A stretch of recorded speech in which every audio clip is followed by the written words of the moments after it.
শীতলকুচিতে BJP প্রার্থীর গাড়ি ভাঙচুর এবং হামলার অভিযোগ। শীতলকুচির বিজেপি প্রার্থী সাবিত্রী বর্মন তার গাড়িতে ভাঙচুর চালানো হয় এবং হামলা করা হয় বলে অভিযোগ তৃণমূলের বিরুদ্ধে, যদিও অভিযোগ অস্বীকার করেছে শাসক দল। আমরা প্রচার সেরে আমরা এদিকে যাচ্ছিলাম, তারপরে দেখি সামনে টিএমসির প্রোগ্রাম আছে, তো আমরা গাড়িতে ওইদিকে ঘুরিয়ে আমরা বেরিয়ে যাব, যে আমরা মালিবাগানের রাস্তা হয়ে আমরা বেরিয়ে যাই অন্য রাস্তা হয়ে। সাথে সাথে ওরা দৌড়ে এসে আমার গাড়িটা দেখেন কিভাবে ওরা ভাঙচুর করলো। আমার সামনে আমার এদিকে কাজ ছিটকে এসে আমাদের গায়ে লাগছিল। ভাঙচুর করলো টিএমসি লোকজন। কোন জায়গাটায় হয়েছে ঘটনাটা? এই যে সিআরপিএফ সামনে দাঁড়িয়ে আছে, তাও কিছু করে না। ওদের সামনে মারছে, ওরা হাত পা গুটায় যেভাবে দাঁড়িয়ে আছে। কোন জায়গাটায়? থানার সামনে। হুমায়ুন কবিরের স্টিং ভিডিও ঘিরে শোরগোল পড়ে গিয়েছে রাজ্য রাজনীতিতে, আর এই নিয়ে ইতিমধ্যেই আদালতে দ্বারস্থ হয়েছেন বলে জানিয়েছেন হুমায়ুন কবির। অন্যদিকে ফুটেজ এডিট করা হয়েছে বলে দাবি করে তার প্রেস সচিব জানিয়েছেন ভিডিওটি পাঠানো হয়েছে ফরেন্সিক ল্যাবে।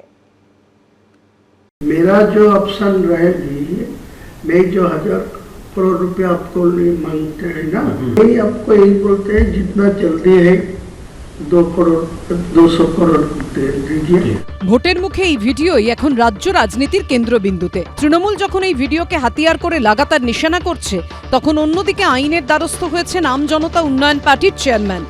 দেখছেন তো, একটা পার্টিকে ভাগ করার জন্য হিন্দু মুসলমান 1000 কোটি টাকার ডিল করেছে। মার্কার বিরুদ্ধে কোর্টে যাচ্ছেন এই ফলস ভিডিও করার জন্য, কারো ব্যক্তিগত নামে না। এই ভিডিওর সত্যতা পুরোপুরি অস্বীকার না করলেও এআই তত্ত্ব থেকেও সরছেন না হুমায়ুন কবির। এবার সত্যতা যাচাইয়ের জন্য ভিডিওটি সেন্ট্রাল ফরেন্সিক ল্যাবে পাঠাচ্ছে তাঁর দল। রামবাবু কুকুরকে খুব ভালোবাসে, ওটা কি করে কাট করলো রামবাবু কুকুর। ভিডিওর সত্যতা যাচাইয়ের জন্য সেন্ট্রাল ফরেন্সিক ল্যাবরেটরিতে আমরা পাঠাচ্ছি। বলে লাভটা কি? হুমায়ুন তো বলেছে, আর আসলে প্রথমে বলেছিলেন এআই দিয়ে তৈরি, এখন বলছেন না ওটা 51 সেকেন্ডের ভিডিও, ওটা কমিয়ে 19 সেকেন্ড তো তৃণমূল কংগ্রেস দেখিয়েছে। বলেননি এআই দিয়ে, বলছেন 51 সেকেন্ডের ভিডিও কমানো হয়েছে, এডিট করুন না। হুমায়ুন কবিরের এই ভিডিও প্রকাশ্যে আসার পরই তার সঙ্গে জোট ভেঙেছে মিম। এরপর মিমের একাংশের সঙ্গে তৃণমূলের যোগসাজশের অভিযোগ তুলেছেন হুমায়ুন কবির। এদিন যার পাল্টা জবাব দিলেন আসাদুদ্দিন ওয়েসি। 20 কোটি টাকা ডিল হয়েছে ইমরান সোলাঙ্কির সঙ্গে আসাদুলের মাধ্যমে, যাতে ওই ওয়াইসি যাতে আমার সাথে জোটটাকে ভেঙে দেয়। 2 কোটি টাকা অ্যাডভান্স দিয়ে দিচ্ছে, তাদের প্ল্যান सक्सेस। हुमायूं कबीर ने आज कहा है कि टीएमसी का साथ मीम का अंडरस्टैंडिंग है, इसीलिए इलेक्शन से पहले स्टिंग ऑपरेशन करके उनको बदनामी किया जा रहा है। अब वो देखिए, हमको कभी इनसे जोड़ देते, कभी बीजेपी से जोड़ देते, कभी टीएमसी से जोड़ देते। अब ये किस किस से जोड़ेंगे नहीं मालूम मेरे को। अब हम छोड़ दिए उनको। मुस्लिम लोग बेसिकली ना बहुत इनोसेंट होता है। हाँ, बहुत। तो इसको बेवकूफ बनाना बहुत आसान है।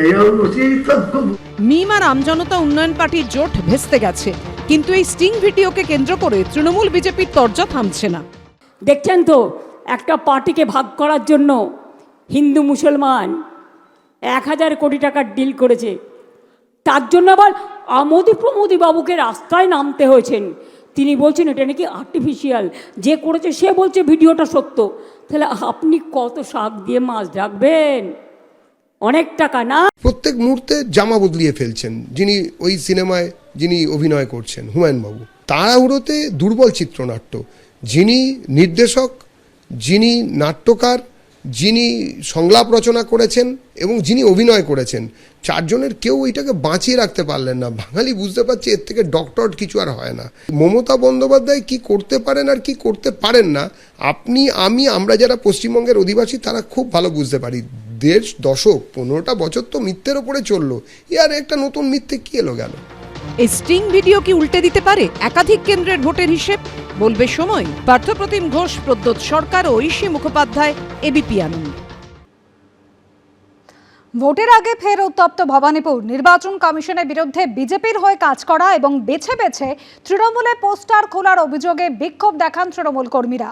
নির্বাচন কমিশনের প্রতিনিধিদের সঙ্গে বচসাতেও জড়ান তারা। যদিও নির্বাচন কমিশনের পক্ষ থেকে জানানো হয়েছে নিয়ম মেনেই সরকারি সম্পত্তি থেকে বিভিন্ন রাজনৈতিক দলের পোস্টার খোলা হচ্ছিল। তৃণমূলের অভিযোগের পাল্টা জবাব দিয়েছে বিজেপিও।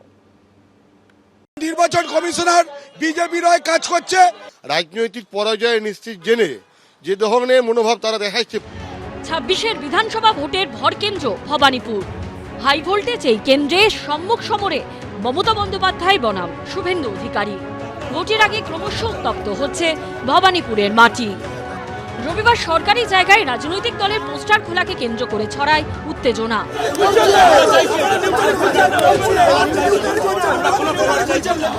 বেছে বেছে তৃণমূলের পোস্টার খোলার অভিযোগে নির্বাচন কমিশনের বিরুদ্ধে বিক্ষোভ দেখান তৃণমূল কর্মীরা।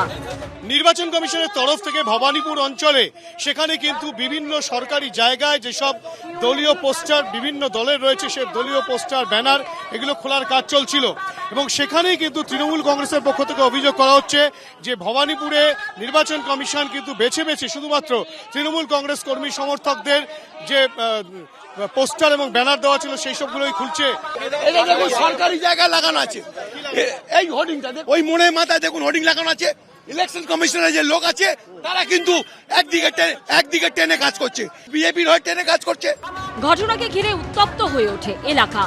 নির্বাচন কমিশনের কর্মীদের দেখে ওঠে জয় বাংলা স্লোগান।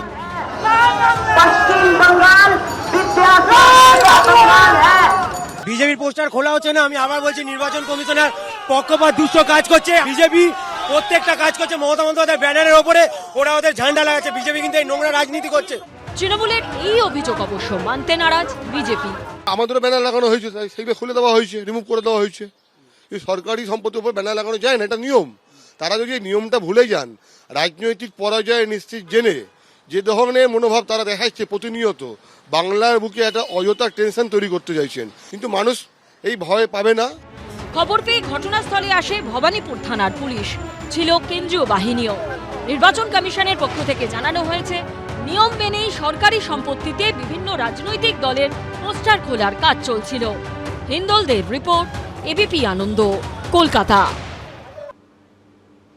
জগদ্দলে এবার বিজেপি প্রার্থী প্রাক্তন আইপিএস রাজেশ কুমার। ভোটের ময়দানে তিনি নতুন, কিন্তু দীর্ঘদিন এ রাজ্যের মাটিতে কাজ করার সুবাদে রাজনৈতিক প্রেক্ষাপট চেনেন হাতের তালুর মতো। তিনি জোর কদমে প্রচার করছেন।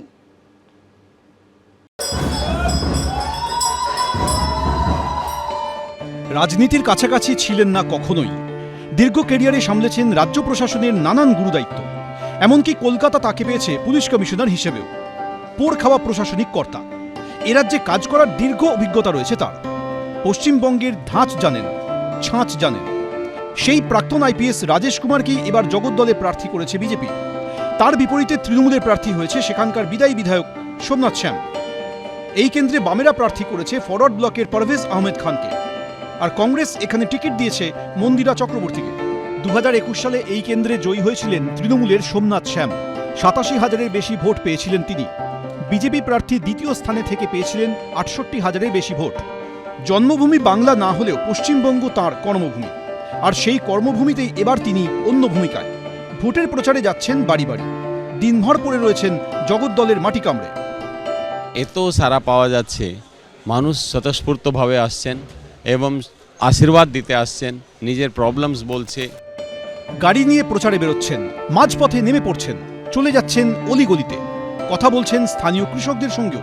কৃষকদের উপরেও তাদের কৃষি উপজ মন্ডিতে বিক্রি করতে গিয়ে তাদেরকে পয়সা দিতে হচ্ছে, তোলাবাজি দিতে হচ্ছে। যা কিছু পাচ্ছে তার মধ্যেও কাট কমিশন, ঘুষখোরি, বেইমানি, চুরি এইসব জিনিসটা আছে। তাদের প্রত্যেক জিনিসের মধ্যে যেভাবে তোলাবাজি করা হচ্ছে এবং যেই ধরনের ক্রাইম ক্রিমিনাল নেটওয়ার্ক জগদ্দলের উপরে করে দেওয়া হয়েছে, শুধু মানুষকে ভয় দেখানো ছাড়া এই শাসক দলের কাছে আর কোনো পথ নেই।